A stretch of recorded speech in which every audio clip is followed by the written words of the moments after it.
Hello and hi everyone, welcome back to our channel. Today's topic we will discuss more about compound interest.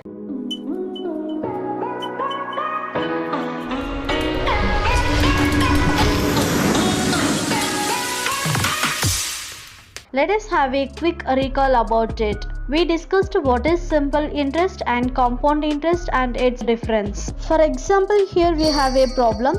Calculate the difference between the compound interest and the simple interest on rupees 4000 at 8% per annum and in 2 years. Here the number of years is 2, so we are going to calculate for every year. The first we are going to calculate the simple interest. Principal P is equal to rupees 4000.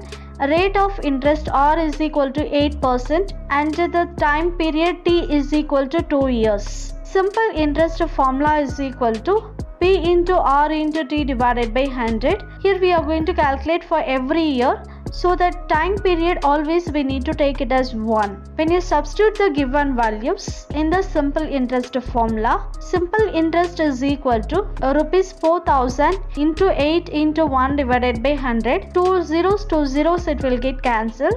So the leftover 40 into 8 into 1 which is equal to rupees 320. The first year amount is equal to principal plus interest. So the first year principal rupees 4000 plus first year interest rupees 320 which is equal to 4320. Now we are going to calculate the second year simple interest which is equal to, here the principal remains constant for every year, so we need to take a principal as 4000 into 8 into 1 divided by 100 which is equal to rupees 320. Here the first year simple interest and the second year simple interest it is same. So for every year the simple interest value it remains same, as well as the principal also it is same for every year. Total the simple interest for 2 years is equal to simple interest of first year plus simple interest of second year which is equal to rupees 320 plus rupees 320 is equal to rupees 640. Rupees 640 is a simple interest for 2 years. Now we are going to calculate the compound interest. Principal for first year is equal to rupees 4000. Interest on it, which is the first year interest, is equal to rupees 4000 into 8 into 1 divided by 100 which is equal to rupees 320.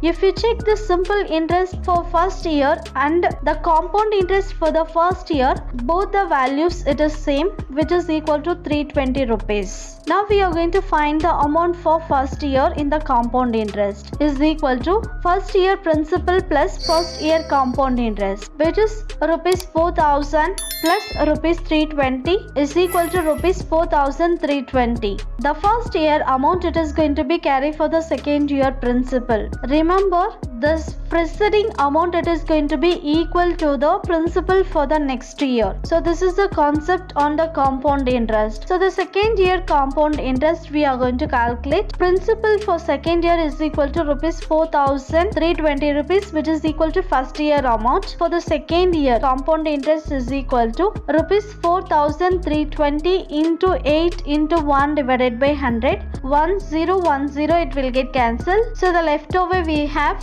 432 into 8 into 1 divided by 10 which is equal to rupees 345.60. The compound interest for 2 years is equal to first year compound interest plus second year compound interest which is equal to rupees 320 plus rupees 345.60. Compound interest for 2 years is equal to rupees 665.60. Now we are going to find the difference between the compound interest and the simple interest. Here always the compound interest is more than the simple interest. If you check for both the interest for first year it remains same. First year simple interest is rupees 320, second year interest it is 320, whereas in the compound interest the first year it is rupees 320 interest and the second year interest it is rupees 345.60. Now we are going to find the difference between the compound interest and the simple interest. Compound interest minus simple interest, which is equal to rupees 665.60 minus rupees 640, which is equal to rupees 25.60. So this is the difference between the compound interest and the simple interest.